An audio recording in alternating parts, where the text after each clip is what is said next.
Tu cherches les meilleurs casques audio, circumo-auriculaires, et tu n'as pas envie d'éplucher 10 tests avant de te décider? Alors reste bien jusqu'au bout parce qu'on va passer tranquillement en revue ces 5 modèles, du moins convaincants au meilleur.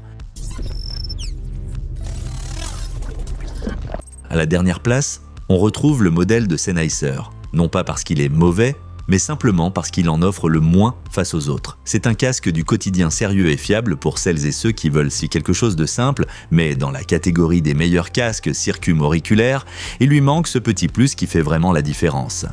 Ses points forts sont très clairs. Il est facile à utiliser au quotidien. Il est léger, fermé, et grâce à sa faible impédance, il se branche facilement sur un téléphone, une tablette ou un ordinateur portable.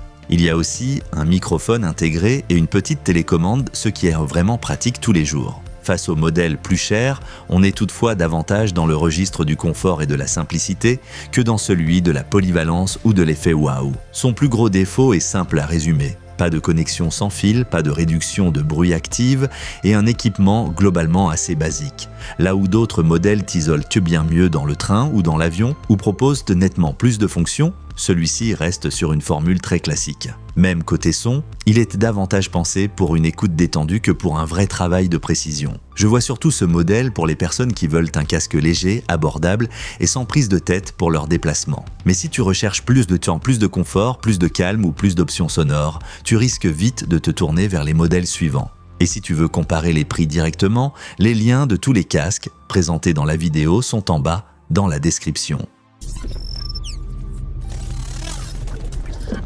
À la 4e place, on retrouve le Beyerdynamic. Et là, ça devient intéressant parce que ce casque est vraiment très fort dans son domaine, mais il ne s'adresse pas à tout le monde. Il est plus fait pour le studio que pour la rue, plus pour le bureau que pour le quai d'une gare. Son grand point fort, c'est le son. Il offre une restitution ouverte, ample et très détaillée, exactement ce qu'on attend pour une écoute attentive, du montage ou de longues sessions devant un ordinateur. À cela s'ajoute une construction robuste et un excellent confort grâce au coussinet doux. Par rapport au Sennheiser, il joue clairement dans une autre catégorie dès qu'on parle de finesse sonore et d'ambiance. Mais au quotidien, il a des limites très nettes. Sa conception ouverte isole très peu et laisse aussi beaucoup de sons s'échapper vers l'extérieur. En clair, parfait à la maison, nettement moins pratique dans le bus, au bureau ou en déplacement. À cela s'ajoute sa forte impédance et son câble fixe. Face au modèle sans fil, il paraît donc beaucoup moins souple à l'usage.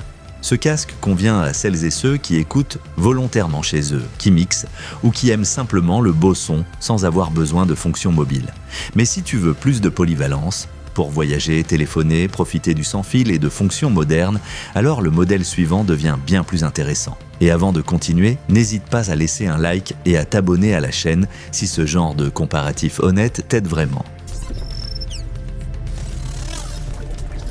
À la 3e place, on retrouve le Soundcore. Pour moi, c'est clairement le meilleur rapport qualité-prix de cette sélection. Il embarque beaucoup de fonctions qu'on voit d'habitude sur des modèles plus haut de gamme et c'est justement ce qui le rend aussi séduisant. Ce qui ressort le plus ici, c'est sa grande autonomie, sa réduction de bruit active et son application avec de nombreuses options de réglage sonore. Tu peux ajuster le son, passer d'un mode ANC à l'autre et même connecter 2 appareils en même temps. Par rapport au modèle filaire, c'est évidemment un énorme gain de confort et même face à des concurrents bien plus chers, il s'en sort étonnamment bien sur le plan des fonctions. Bien sûr, il faut accepter quelques compromis. Le micro est correct sans être exceptionnel, et le son peut varier un peu selon la façon dont le casque est posé. En plus, la réduction de bruit ne fonctionne pas en mode filaire. Face à Apple et Sony, on sent aussi au niveau de la finition, du réglage global et du ressenti général que ce modèle est surtout très bien pensé sur le plan du rapport qualité-prix plutôt que totalement haut de gamme. Malgré ça, c'est un casque qui peut convenir à énormément de monde.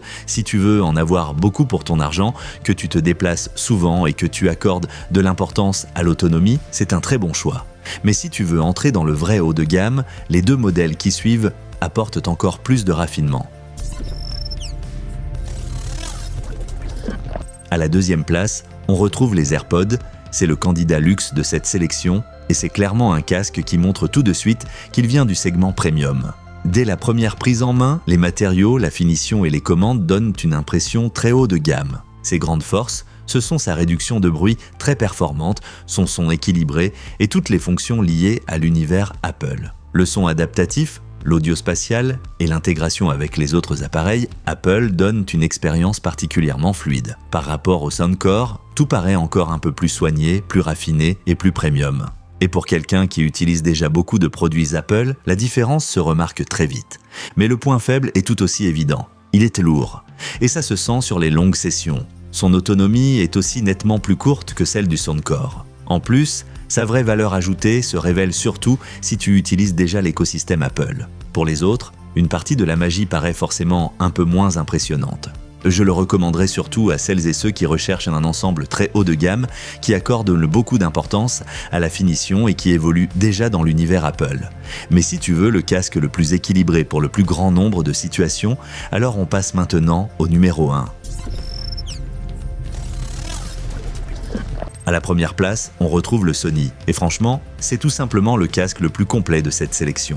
Il fait presque tout très bien et présente très peu de vraies faiblesses gênantes au quotidien. Ce qui le rend aussi fort, c'est son équilibre général. La réduction de bruit est excellente, la qualité des appels est très bonne et côté son, il offre à la fois de la qualité et beaucoup de possibilités de réglage. En plus, il est plus léger que les AirPods et paraît plus moderne que les modèles filaires. Au quotidien, c'est exactement le genre de casque qui s'adapte à tout, que ce soit au bureau, en voyage ou tranquillement à la maison. Bien sûr, il n'est pas parfait. Il ne se replie pas de façon aussi compacte que certains utilisateurs pourraient le souhaiter.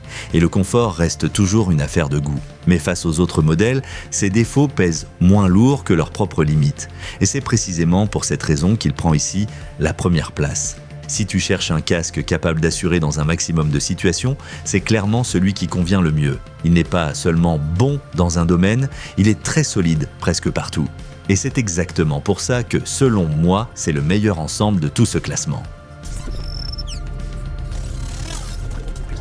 Va jeter un œil aux meilleurs modèles via les liens dans la description et prends le temps de comparer les prix tranquillement. Et si la vidéo t'a aidé, laisse un like et abonne-toi à la chaîne pour d'autres comparatifs honnêtes.